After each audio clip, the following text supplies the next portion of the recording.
And welcome to the Grill Report with Charles W. Kim and Nicole Wells. How's it going, Nicole? It's going pretty good today, Charles. How about yourself? Oh, hanging in there, hanging in there. So what is on your mind to discuss in today's segment? Basically, I'm just wondering, what your thoughts are on the state of free speech in America and, where that's headed.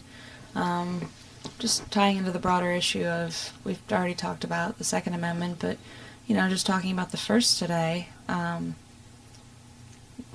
So that's kind of what I'm thinking. Well, when you go down through the amendments, a lot of them in the Bill of Rights seem to be under siege. And now there was a study that came out recently by the Knight Foundation, the American Council on Education, that surveyed 3,000 college students about the First Amendment and their feelings on freedom of speech. And while they support it, the majority support it, 56% say protecting free speech rights and promoting a diverse, inclusive society are both extremely important to democracy. The problem there is that it's split almost halfway down the middle between protecting free speech and promoting a diverse and inclusive society. And that may be a little bit on the troubling side, because freedom of speech is one of the most important things about being a citizen of the United States. Being able to say things that are not really popular. Being critical of elected officials, being critical of a direction the government may be going in. These are the freedoms that in most countries around the world you don't have as much as you do here in America. And it makes it much easier for a government to oppress their people when you can't speak out against them. Oh, absolutely. Looking at this study, it's kind of troubling that the students chose by a narrow margin diversity and inclusion over free speech, 53% to 46%.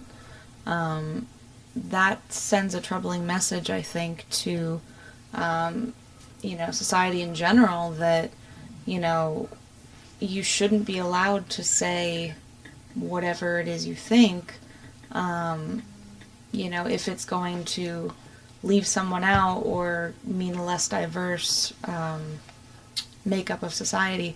I think that's a troubling direction for our country to be headed in. Once you start giving up pieces of your rights, it's very hard to get them back.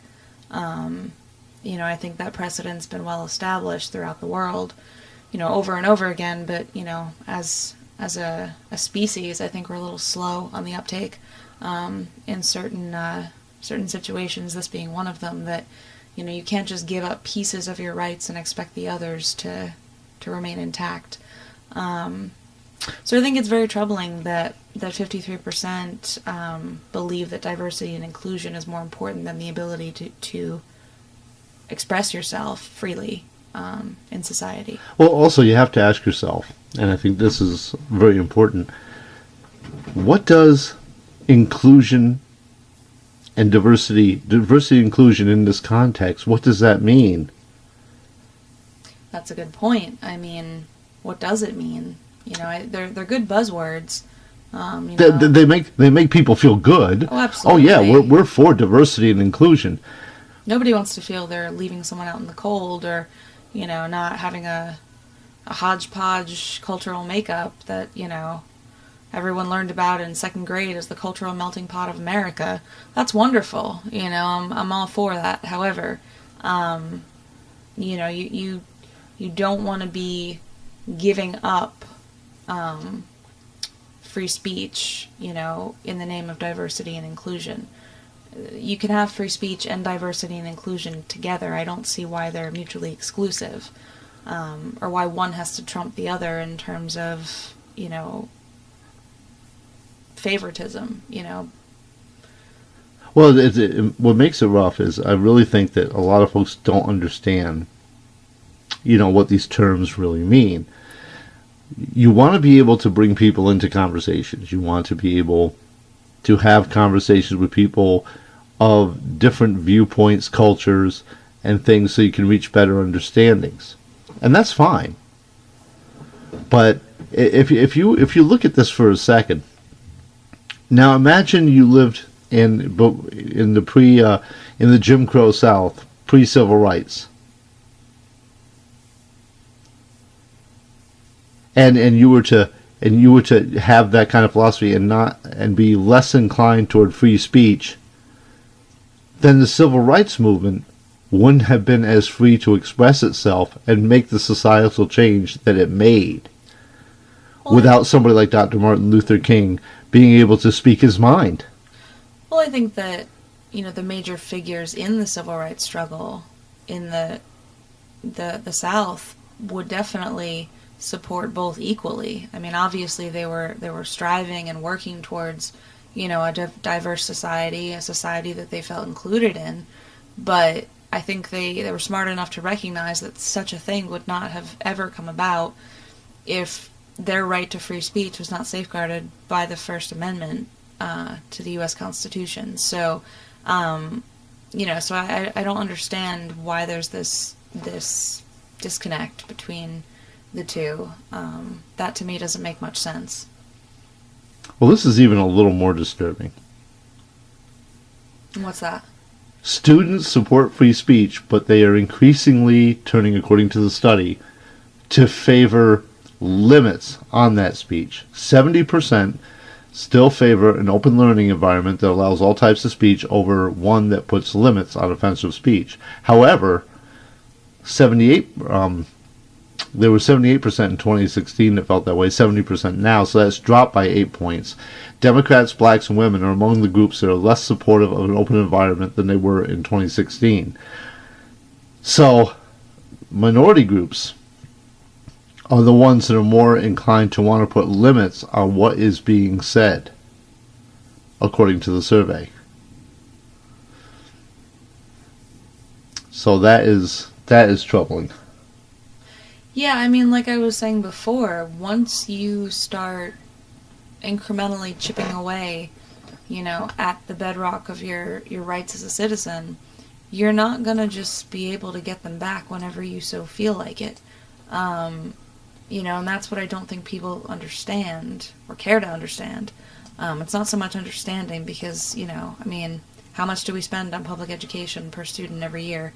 20,000 and change. Well, there you go. So with that much money, we should have instilled some type of education in people. However, so I think it's less of, understanding and more of caring to understand. But I think that that's a troubling statistic because you can't put limits on something, and then once you do, where does it end? You can't put a limit on it and say, well, you can speak up to this point, but anything beyond that is problematic. I mean, that's different for everybody. That's highly subjective. So you can't, to my mind, you can't, arbitrarily decide where that line in the sand is and expect that to be, A-okay for everyone. And who is going to end up being that final arbiter? Who is going to end up making that final determination of what speech should be included and which speech should be limited? The Supreme Court? A regulatory agency? And what you were saying before about losing your rights piece by piece, one of the crafters, our fourth president and the man who wrote the Constitution, James Madison, said, I believe there are more instances of the abridgment of freedom of the people by gradual and silent encroachments by those in power than by violent and sudden usurpations. What that basically means is, this is not going to be, if we lose our democracy, if we lose our country and our freedoms, it is not going to be in a violent overthrow type of revolution. It's going to be by this slow and painstaking process that chips away the basic rights that our country was founded on. Another, Thomas Jefferson, our third president, said the natural progress of things is for liberty to yield and government to gain ground. And we've certainly seen that throughout our history. The federal government today is much more powerful than it was before the Civil War and going back to the founding. And that's scary. Absolutely. I mean, I think that Jefferson was right on, hit it right on the money with, the natural progress of things. And I mean, they saw it in their own time. They saw their liberties, their freedoms being encroached on, by the British, which obviously is how America came about, for those of you who aren't really sure of your history. We did fight England in the Revolutionary War. Which increasingly, is kind of scary when you do, they do man on the street polls, of random everyday Americans. And, it's kind of scary what people know and don't know. So, in any event, so they saw that in their own day, which is why we're here, like I said. And, but so that was an observation of the way things, were and are, I mean, not much has changed. I mean, society, in general, the basics still hold true, I think, and that's one of them, is that, big government begets big government, and, power likes to hold on to power. That's just the natural order of things. Well, Jefferson had another ominous warning, as a quote. Experience hath shown that even under the best forms of government, those entrusted with power have, in time and by slow operations, perverted it into tyranny. So it's a slow thing. It's not. It's not going to be happening in a flash of light, or it's not going to happen in 4 years of a Trump administration. It's not a shock and awe kind of thing. It's a long game. Well, what's really funny, and this is a little off topic, but not really. Because we never do off topic. Yeah, we never go on tangents, do we? No. But something really happened in the last couple of days, as you know, that there's this crisis with Syria, and Assad, the leader of Syria, is being blamed on using chlorine gas and killing men, women and children, especially suffocating them with the chlorine gas. And now there's a lot of pressure on President Trump to use some form of military force in the region. And the thing is that it's bipartisan support. It's coming from both the left and the right. And what I found really amazing was that there is a very left-wing, progressive YouTube host, Jimmy Dore, and we have Tucker Carlson on Fox News. And Jimmy Dore put out a video from his site today, from the Jimmy Dore Show, and you can find it there. And he's praising Tucker Carlson. And the whole thing of Tucker Carlson was on Fox News. Tucker Carlson went on and said, wait a minute, hold on. We shouldn't be doing anything in Syria. Wait a minute, time out. First of all, the facts of what happened, whether or not Assad gassed his own people, or maybe the rebels had gassed the people to try to get the United States to respond, has not been really determined. And we shouldn't be so fast to be jumping into another war and invading another country, over something like this. We ought to really think, take a pause and think about it. And, well, what did Assad have to gain by doing this when we were just about ready to pull out of his country? And now he does this, so we're not going to pull out? Tucker made if you see that, Tucker Carlson's report on this, he did a very in-depth report, and it made a lot of sense. So now you have him, who's I think we could legitimately say, is definitely on the right with Fox News. And you have Jimmy Dore, who's, a Bernie Sanders supporter for free health care and free college and everything on the left, and very anti-war. And both of them agree that when you get this kind of bipartisan agreement from Congress, and the, as they put it, the talking heads on television to jump into a war, the last couple times this has happened, Vietnam and the war in Iraq, They have not ended well. Libya. They have not ended well. So, maybe hopefully cooler heads may prevail and more reason will come from this, but this goes to the point that the government can get to a certain point in power, and if people are not like Jimmy Dore and Tucker Carlson, are not allowed to speak their mind and say, wait, hold on, wait a tick. It's much easier for the government to get involved in something that could end very badly.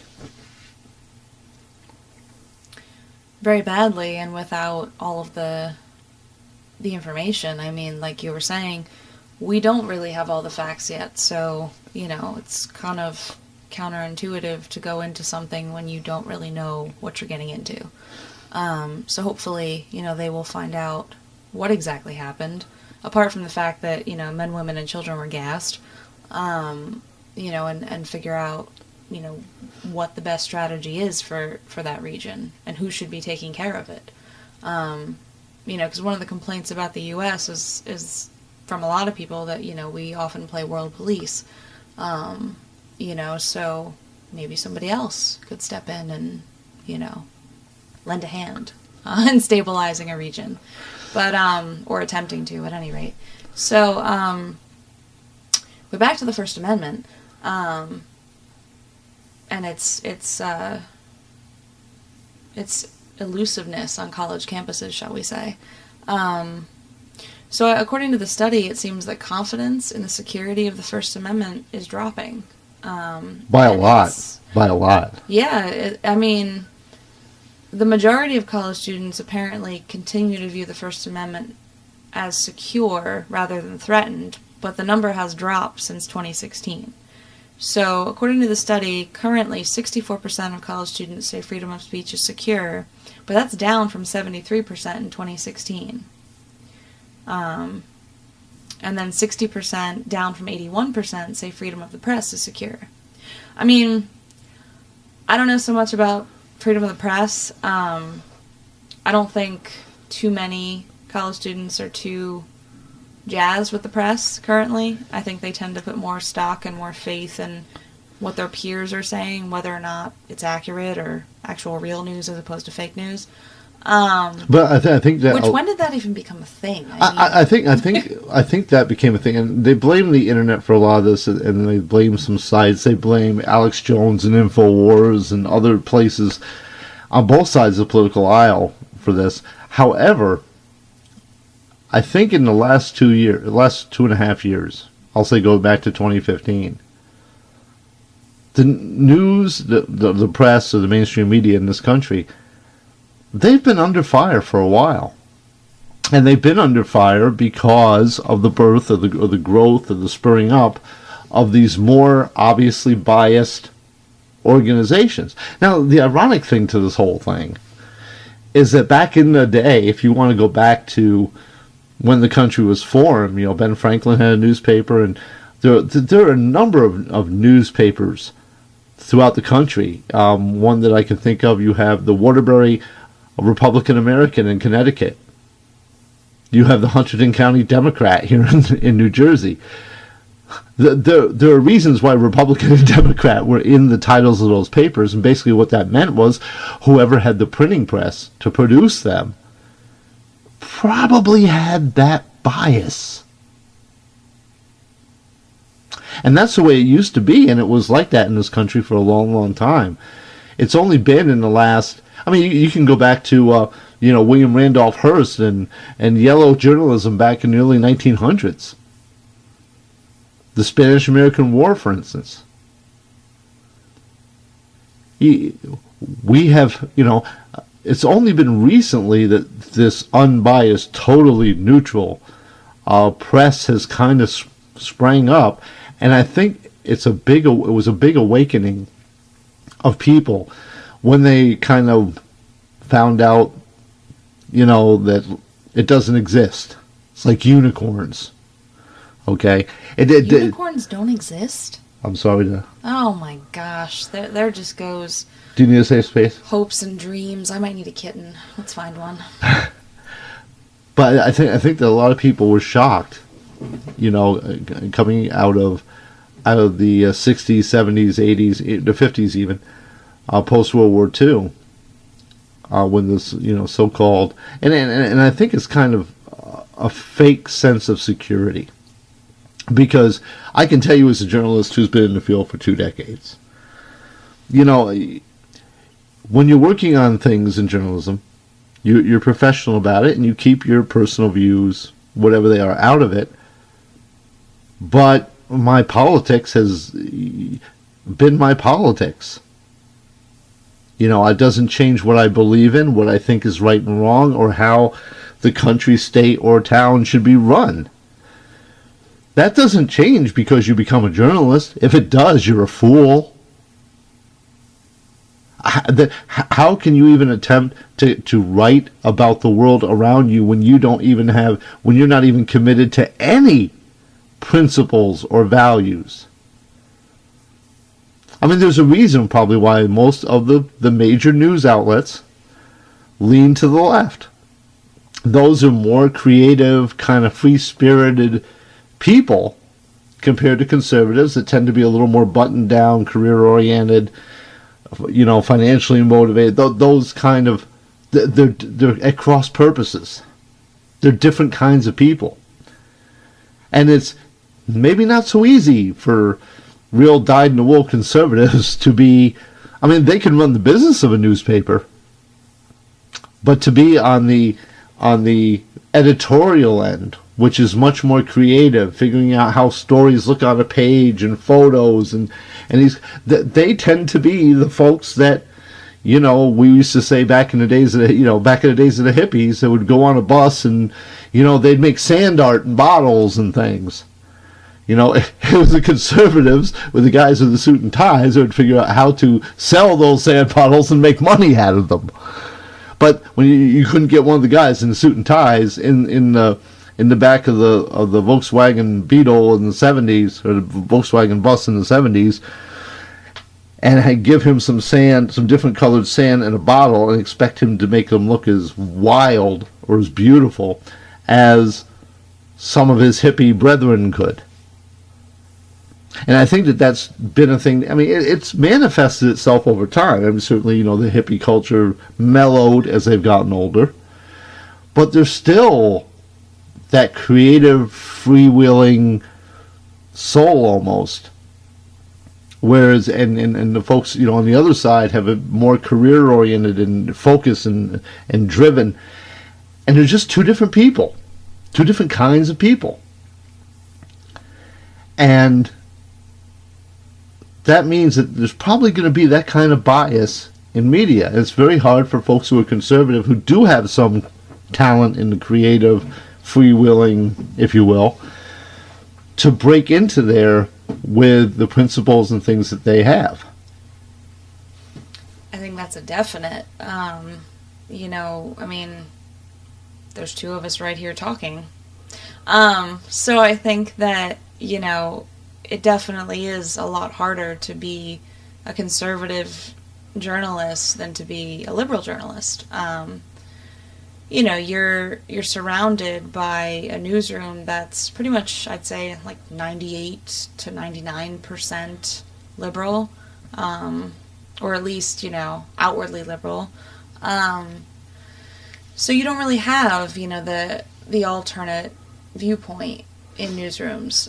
You have it in boardrooms that run the newsroom, but you don't have it in the actual editorial side of the newsroom. Well, the thing, as an admittedly registered Republican conservative, one thing I've always tried to do in my coverage, and there have been a lot of folks on the left who have complimented me on how fair I can be, is that I've always tried mentally, when I'm covering the story, to reach the other side and try to see where they're coming from and try to understand. And I even will try that even harder with a political or whatever ideology I don't agree with.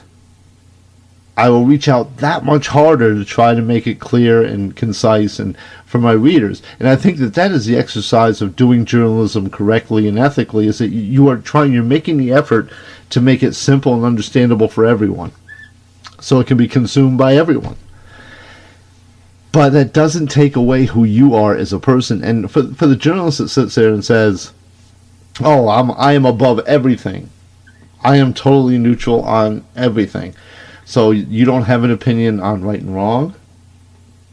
You don't have opinion on how money should be spent, what sections of society should be helped, and by who and by how much, which, by the way, is the definition of politics. It's how do we all put our stuff in the massive social pot, all of our resources, and how those resources get divided up between members of a society. That's how we pick our politicians. And I mean, that's the classic collegiate definition of politics. So if you don't have any moral or societal compass, how can you even accurately communicate that to the rest of the world, whatever it is you're covering? Yeah, I mean, I think that it's kind of hard to not be a human being, yet be a human journalist, which is the tightrope that, you know, you're kind of expected to tread along. I think it's absolutely 100% true that you don't lose your sense of self, or you shouldn't anyway, being a journalist. I know in my coverage, you know, being a conservative, I certainly try to make it sound as fair to all parties involved in the story as possible. That's just being a professional. I mean, there's journalism and there's commentary and op-ed, and, you know, one is not the other. But what has happened in most of the main news outlets, your CNN, your Fox News, MSNBC, Bloomberg, and a lot of these other places, is that the analysis and the commentary have taken over the news. When you used to watch CNN, when it first came on, 80, 81, when Ted Turner had it and it first started, you basically had a couple anchors at a news desk that just continuously reported news. You didn't have, I mean, sure, the anchors became celebrities kind of in their own right, because when you're sitting at a desk and Bernard Shaw is giving reports for 3-4 hours straight every day, yeah, he built a following, certainly. Just like Walter Cronkite did, and he was only in the house a half hour every night when I was growing up. But then the shows have shifted. And what they've done is they bring in these panels. And these panels are no more than people who are being paid to get on TV and excuse me, and espouse a certain point of view. For or against, this side or that. And they argue. And the host sits there and kind of moderates. But I think that has come about partially as a result of the rise of social media. I mean, I think that they do those panels, they put those talking heads up there, because it's kind of like a visual, physical representation of what people do on Twitter and Facebook and Instagram and all the others, the myriad of platforms out there. Well, now that's the case, but this actually went back to the 80s. Okay, well, I mean, maybe the social media networks mirrored off of that, but I think that for these kids, these college kids, back to our original point, before we went off in tangent land, for these kids, I think that it's that they respond to that because I don't have a study for this or numbers on this, but I think most people, if you just asked anyone on the street, I think most people would agree people's attention spans are not what they used to be. I think that pretty much... What were you saying? What were you saying? Exactly. You seem to go off on something. What was that about? No, I think that people's attention spans are not what they used to be, And I think that these kids respond to these small, bite-sized pieces of information because their attention spans are shorter than previous generations. And I think that they're familiar, with the people, well, most of them anyway, with the people in their social networks, and they tend to follow people and accept, as the truth what people in their networks are telling them, the news that they're getting from their peers. They seem to be more distrustful of, like we were seeing in the results of this study, of the major, mainstream news outlets, as opposed to the information they're getting from their peers or their contacts. Yeah, I would agree with that. And I think a lot of that is self-inflicted wounds by the mainstream media on themselves. Oh, I'm not saying that they're blameless or there's no guilt there. And for being proved wrong so many times. Well, it's kind of like the weatherman. I mean, you're wrong 80% of the time, but you still keep your job. Amazing how that works. Yeah, well, in the weather you can do that, but when you're covering news, all you need is a couple places to prove that the news story you did is bunk, and it's very hard to get the credibility back again once you do make a serious mistake. And MSNBC, CNN, they've all made, especially in the last 2 years, in what I think is their rush to. I mean, you have a whole bunch of journalists now that are just chomping at the bit to be Woodward and Bernstein, who went after Nixon during Watergate, so that they can see President Trump leaving the White House in resignation, in disgrace, and they're so bent on that because of whatever personal animus they may have against the president, that they'll stop at nothing. They'll parse every word out of every state. I mean, it's just getting to the point where, as a journalist, sometimes you have to know when to be a watchdog and when to be an attack dog. There are times, when it's appropriate to go after something, but they're very few and far between, and not without good reason. But nowadays, it seems like every journalist is trying to make their bones and go after everybody all the time. And that's not what the profession is supposed to be about. We're recording history. We're not supposed to be making it. What's up next? I think this is the part where you were getting back to what we were originally discussing and stepping down from the soapbox. Okay. I like my soapbox. I'm going to pull it out from under you if you don't get back to what we're supposed to be talking about. Well, this kind of goes in line, is that political conservatives are seen as less able to express their views. Shocker there, not. Yeah, no, that one really isn't too terribly shocking. I mean, you see it, all over college campuses. They have it on, if you still watch, any sort of television nightly news.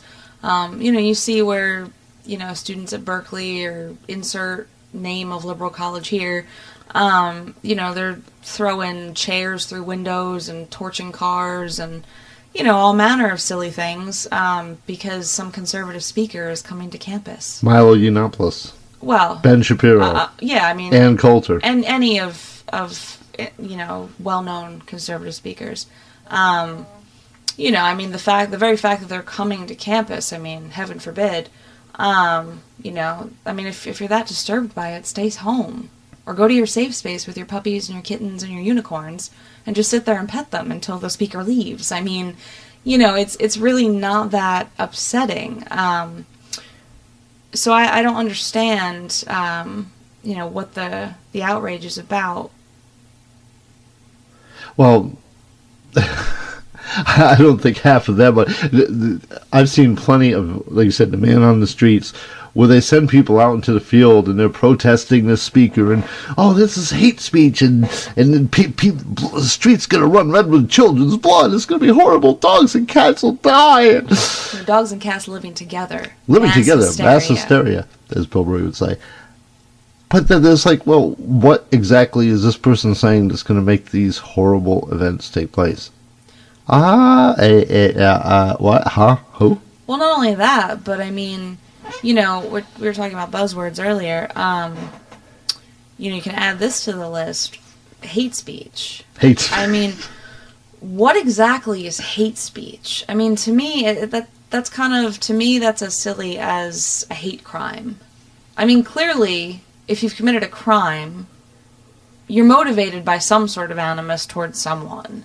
No. I tend to go around and commit my crimes only to the people that I love. Absolutely. So, I mean, so do I. So what does that make us? But, anyhow. Strange. Well, strange and unusual, yes. But, no, I mean, to me, these are silly terms because, a crime is a crime, whether you committed it because, you dislike the fact that someone's gay, or you committed it because, you were pissed off at your girlfriend. I mean, you still committed a crime, I mean, the motivation, I don't think, should even factor into it. It's just a crime. Same thing with speech. I mean, yes, somebody may be saying something that you don't agree with. Somebody may even be saying something that you find offensive. That's called life. It's gonna happen. Everywhere, everyone does not wake up every morning getting out of bed saying, golly gee, how can I not offend someone today? That's not my primary motivation for getting out of bed. I don't think it's most of America's either, but you have these pockets, of people, in society that think that, no one should be able to say what's on their mind if it offends someone. And that's just utterly ridiculous. Well, we don't live in a Disney movie. Every interaction you have throughout the day is not going to be pleasant. Absolutely not. I mean, any given day, I mean, a lot of my interactions are not pleasant. So, and we're not even counting the people who cut you off that you just want to pull out of their car and beat their head with a baseball bat. Well, we're not counting those, but don't worry, America. I've not done it once. Is it AR? Is the bat made by AR? No. Is it an Arborlight bat? It's a nice wood one. But is it an assault bat? I like to go with classics. Oh. So anyway, but I mean that right there, that little interlude between you and I about bats and golf clubs, I mean that could have offended someone, right? Somewhere. So but I think that it's just silly, this hate speech term that everybody seems to throw around these days, because it's a buzzword, because someone somewhere decided that it sounded really good, and it sounds like something that everyone should aspire not to do, because if you do, you're obviously a deplorable, and you should just not even be associated with. You're like the lepers, from back in biblical times. You just can't be associated with. But how do these people go to work on a daily basis? How do they deal with their boss? I mean, how many pills do you think America pops a day? Maybe I'm not the world's greatest employee, but there have been plenty of occasions where a boss has not been thrilled with whatever I've done, and has made that clear. And it seems like today, that's hate speech. You don't like me because X, Y, Z. So it's not what I did that deserves your rebuke, but it's because you have some kind of deep-seating nefarious feeling toward me for some other reason other than the fact that I just lost a $10,000 account or something like that. It can't be that. It can't be the fact that my actions messed up and you're genuinely not pleased. I had a boss in South Jersey when I was working in an appliance and delivery store, and he would make no bones about letting you know whenever you did anything wrong. If you actually scratched a new refrigerator going into a place that he had to replace and you were losing money for the company, he made no bones about telling you right where you stood. Well, I mean, that's kind of what people would expect, or, most rational thinking people would expect. If you do something wrong, there are consequences. I think that's a dirty word for most college students, or even, older millennials. I mean, my age. I think that growing up, I mean, I wouldn't say my upbringing, but I know a lot of people, received, trophies for participation, and, I mean, if it hurt your self-esteem, it was a terrible thing. It was verboten. So I think that it's very hard for people to accept responsibility when they've been told and boosted throughout their entire lives that, you're so great and how dare anyone say you're not. And also, how dare anyone challenge what you think? Which is very funny for people that are not so keen on preserving the First Amendment. So that's kind of an oxymoron and highly amusing, I think. But, back to the study, there's some students who say that shouting down speakers and using violence is acceptable sometimes. Not all the time, but just sometimes. I don't know how we got to a point where shouting down ideas that you don't agree with and using violence, is ever acceptable. If you don't agree with it, that's fine. But just because you're allowed not to listen, Are you shouting me down right now? Absolutely. I'm using my God-given constitutional right to shout you down. Read it. It's in there. It's highly scripted cursive. You might not be able to see it. I might have to punch it out right now. You might. But now, this is when you ask me where you want me to find my teeth. No, I'm going to tell you where you're going to find them. Not I'm going to ask. But yeah, I don't understand how, we got to this point where that's sometimes okay. For people hold up, Dr. Martin Luther King as a figure, of tolerance and inclusivity. And, he didn't preach that violence is sometimes acceptable. If anything, he preached the opposite. That violence is not the answer. So I don't understand why some of these kids seem to think that that's okay. How did we get to here? Well, but even the fact, and this is, what we will say, these percentages are relatively small, okay? Only 10% say that, when you shouting someone down and violence is sometimes acceptable. 37% say that shouting a speaker down is sometimes acceptable. So 10 and 37%, but that should be like maybe 1%. But it's a showy percentage. If you look at I'm going to hold Berkeley up again. We already brought them up, but if you hold Berkeley up, you see those images of the Watch kids. your hate speech against Berkeley. Oh, I'm going to hate speech it up. But you see those images of those kids, rioting on campus and torching cars and, destroying public property. The taxpayers, by the way, in California have contributed to. I'd be pretty pissed off if I were a California taxpayer. I'd just tell those kids what's what, because, you're not allowed to have a temper tantrum at, 18, 19, 20, 21, 22. You're not allowed to have a temper tantrum that's evolved from, when you were 3 throwing blocks across the room or, pouring your milk down the sink. Yeah, but when you were 3, you felt strongly enough about what you were doing, no matter how wrong it was, that you weren't putting a cover over your face so your mom and dad couldn't see that it was you. Well, absolutely not. You were a defiant 3-year-old, okay? You wanted them to know it was you. But now, these Antifa folks, they got to cover their faces. Now, if you feel so strongly about your political beliefs that you're going to run out in the streets and act a fool, why would you cover your face? Well, I just want to know, what they think they're accomplishing. You're not accomplishing anything except looking like an idiot. And destroying your own campus.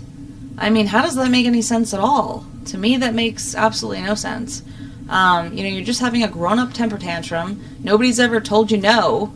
And no, I'm sorry, you can't do that. That's against the rules and it won't be tolerated. None of these, I have no idea. I don't honestly remember whether or not these kids were prosecuted. But they should have been if they weren't. For destruction of public property. Well, there is a possibility. It was a long time ago and I was very, very young. Okay. And then, the thing is, the people then in the Vietnam War and stuff, they didn't turn around and they didn't cover their faces or anything. So, You know, that they were much more honest about what they were trying to do and what they were fighting. And that's the thing, I think, is that, you know, you need to be held accountable. You know, I mean, like you were saying, much more honest about what they were doing, what they hope to accomplish. I don't really think they know what they hope to accomplish, except having, you know, a meltdown publicly. You know, I don't think that they really know what it is they're trying to do, except destroy public property, even private property. I mean, people's cars, those are private property. You know, so I really think it's terribly misguided, and that that this is not the way, you know, a society should be headed that has, you know, a First Amendment guaranteed protection of free speech. Exactly. You know, it's really funny though is that you have this group that say that most of this political discussion takes place 57% on social media rather than public areas of campus, and that. I wonder why that is. But they say that 60% say that social media can stifle free expression because people can block those whose views they disagree. And this is also goes back to kind of an echo chamber philosophy that I think social media and even mainstream media now with the different news organizations that have these obvious political leanings is that people tend to go and listen to the opinions of like-minded people. Now, one thing I've tried to do, and I do, you know, as a conservative, yeah, I watch my share of Fox News. It's increased a lot. I used to watch CNN a lot more, but since they've gone on their crusade, you know, their mob hunt for President Trump in a way that I've never seen before in my lifetime, and I go back to, well, technically I go back to JFK. And I've never seen such a disrespectful. Even at the height of Nixon and Watergate, the press wasn't like this. It just wasn't. And so I've lost a lot of respect for them. But I do try to watch things like The Sane Progressive, Debbie from The Sane Progressive. Again, someone very much on the left, Bernie Sanders, and the Jimmy Dore Show, the Young Turks. I also watch Steven Crowder, Louder with Crowder. And I try to watch a diverse number of things. The weird part is, and this is the real eerie thing since the election in 2016, is if you look online among all the in the mainstream media and you put all of it together, there's a lot of agreement out there from the polar opposite sides of the political spectrum. And that agreement is some scary stuff. Yeah, I mean, I think we had this discussion back when, you know, the race was still being run for the 2016 election, that politics makes some strange bedfellows sometimes, and this political climate today is exactly that. It's just a very strange landscape. You know, you have people from different sides of the aisle, different political stripes that you would not expect to agree on anything, and the stars align and they somehow agree on something. You know, I mean, an example of this can be seen in Laura Ingraham. Her show was being boycotted by advertisers were pulling support from her show. Because she made a comment about Parkland survivor David Hogg complaining about the colleges he did not get into. Yes, and that, you know, so that had led to the boycott of her show. Do you know who agreed? And again, politics, strange bedfellows, right? Mm-hmm. Do you know who thought that whole boycott thing was a totally horrible thing? Bill Maher. Actually, you just segued right into it. That's exactly what I was going to say. It's a perfect example of two people who could not be more different actually agreeing on something. I was shocked when I read the article about how he supported her and said that the boycott of her show was wrong and that it could happen to any one of you. Well, that's because it happened to him with Politically Incorrect on ABC. Exactly. That show got yanked because Bill Maher said things that, and I'm no Bill Maher fan by a stretch, but I would watch the show on occasion. At least I respected the fact that he would say things and he would step where angels feared to. Mm-hmm. And sometimes we need that. Now, I mean, most of the time, when you step, I mean, you have to understand, like David Hogg, if you're listening, which I doubt you would be, but in case you are, you stepped out on the national stage, mister, with a viewpoint, raising your fist in the nation's capital, demanding and demanding and demanding. Well, you're going to get pushback. And some of it is not going to be pleasant. But the way you handle it is not by, trying to boycott and ruin whoever said something, wrong your way. That's not how you handle it. That's not how you handle it. What you do is you stick firm to your beliefs, and you're allowed to have them. Use facts and reason. And if your case is valid, time will prove it out. And boy, this is really going to make you all happy. Everybody said, and CNN and Chris Cuomo and the gang of who knows what over there, are still claiming, after all this information has come out about the Steele dossier, the FBI, and what they did with Hillary Clinton's campaign and the FISA warrants, that they did use to get warrants for Carter Page, and by extension by 2 steps, as was permitted under the Obama administration, that they could get everyone on the Trump campaign. The Trump campaign was wiretapped, folks. Donald Trump was 100% right, but Chris, oh no, that was debunked. That's full. No, it wasn't. No, it wasn't. So yeah. Okay, so back to our study. So apparently 8 in 10 students agree that the internet has been responsible for an increase in our mythical hate speech. 80%. 68% of students strongly or somewhat agree that platforms such as Facebook, they should be responsible for limiting hate speech on their platforms. I think it's interesting, that statistic, the 68%, because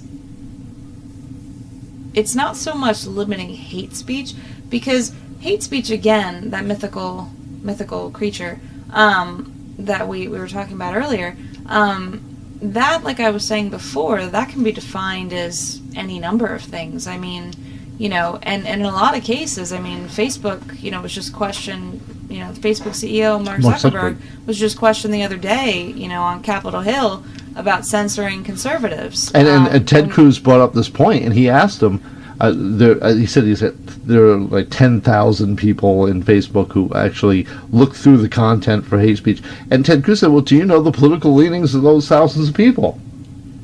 Do you know how they feel about things? You're having them look at speech and judge it one way or another. Well, how do they feel politically? Oh, well, we don't know that. Well, that's interesting, Mr. Zuckerberg, since your company seems to know everything about everyone. I don't really buy that answer, but he wasn't under oath, so he's perfectly entitled to lie. Including where you had dinner last night, Nicole. He knows. Really? Huh. Well, I better get on Android and change those permissions. But, stalking me, I mean, it is kind of scary when you go into Target and it says, hello, here are your deals for Target. You're in Target now. That's kind of disturbing. But it's a new phone, so I'll get there. But you would think with all the algorithms that Facebook uses, especially in the advertising realm, to serve to you ads that are most appropriate, seeing how what websites and store you've gone to, what stories you've read, they know what you're interested in. But Facebook can't tell among its own staff from their history how they feel about things? Well, that's apparently the story we're sticking to is not, but I'm inclined to agree otherwise. I don't personally have a Facebook. I've never had a Facebook. I mean, I was invited back in the day, as we say. Not back in your day, back in my day. When... Yeah, mine is when dinosaurs roamed the earth, yeah. I know. Well, I wasn't going that far back, but I mean, if you want to, be my guest. But back in my day... you should have seen our Facebook then, honey, I'll tell you. It was much smaller because it was only limited to college students when it first debuted. So I was invited to join by, I think it was my RA, my floor in my dorm, and I declined because I really didn't care. Still don't, but I mean, I'm glad that I never actually joined because I mean, if you look at everything that's gone on with it. And just how much information you put out there. I mean, I'm a fairly, well, let's just put it out there right now. What do you like to tell me? That I'm not really a millennial. No. No, I'm not really a millennial. Chronologically speaking, I am, but, I have an old soul, we'll put it that way. So, About 1914, that's... Oh, you're so helpful. You've been perfectly comfortable going down the Titanic with Jack. I wouldn't have wanted to go down. I mean, geez, you gotta survive. Anyway. Well, Rose knows that. That's why she pushed him off and let him die. That is a popular theory among men, I've noticed. But anyhow, no, I mean, I just never had an interest in it because, you put so much information out there and you have no idea where it goes, who uses it, what they do with it. I mean, you turn into a commodity where bits and pieces of you are chopped up and sold to the highest bidder, in terms of for advertising purposes. So, I think it's kind of silly for Americans now, just now. I mean, how long did it take for them to wake up? Just now are shocked and appalled at, what's happened with Facebook and Cambridge Analytica. But why should you be shocked and appalled, America? I mean, did you think that Facebook was a benign entity that was, just happily sharing its space for you to post whatever you wanted to on your, your fluffy little board? Well, maybe that's how it started out in Harvard or wherever Zuckerberg and those other two guys cooked this thing up. Well, maybe it did, but even still, But that was before billions of dollars flowed into capital accounts. Yeah, and that goes back to, I might not have mentioned it recently, but that goes back to critical thinking skills. I mean, wake up, America. Where have you been? Like, I mean, you're supposed to be thinking about your life and what you're doing with it. And the image you're putting out there and just how much of yourself you're keeping private and how much of yourself you're making public. Personally, I'm a very private person. I do not enjoy everyone knowing every single thing about me. I don't take photos and post them online so everyone can see them. I don't take many photos at all, quite honestly. I'd rather enjoy the moment and experience the experience than document it. Because if I'm documenting it, I'm not actually experiencing it. So for me, it's kind of cheapens the whole experience. But so I'm a fairly private person. I don't enjoy everyone knowing everything about me. I don't like being that exposed. I'm sure there are some people out there who do, but I mean, from how many users Facebook has, it's quite evident that pretty much most people don't care, what happens to their information. But I just think it's a little doth protest too much when it comes to being shocked and appalled about what's happened to their information. This is so terrible. Maybe you should have thought about that a little while ago, Exactly. Okay, so we got about a minute left, and we'll just come with our last stat here. Our last stat from the study. All right, so apparently, well, this is interesting. Well, maybe not so much considering the election. So apparently Democratic students express significantly more trust in the news media now. Now, I guess, being that they're looking for a Watergate 2. 64% say they have a great deal or a fair amount of trust in the media to report the news accurately and fairly versus 44% in 2016. Republicans' trust remains low with 64% expressing not much or no trust to the media. And that, I mean, I'm not really surprised by that, are you? No. No, I mean, that's not really... There's nothing to see here. Move along. Well, for all the previous reasons we just spent the last 59 minutes and change going over, that would probably pretty much explain that. Pretty much, yeah. I mean, if that really isn't any earth-shattering revelation, I mean, if you need somebody to decode that, you clearly haven't been listening. So, you might want to rewind and re-listen to the whole podcast. Yeah. Which you can do, by the way. Not only are we on the radio on the grill, but we also have the podcast available on our YouTube channel and on our blog, which will be in our Facebook page and all. So please, check us out, listen, get back to us, let us know if you like what we're saying, let us know if you disagree with what we're saying. Love to hear from you, and because we actually welcome First Amendment protections, as long as it's diverse and inclusive. So until next time, Charles W. Kim and Nicole M. Wells.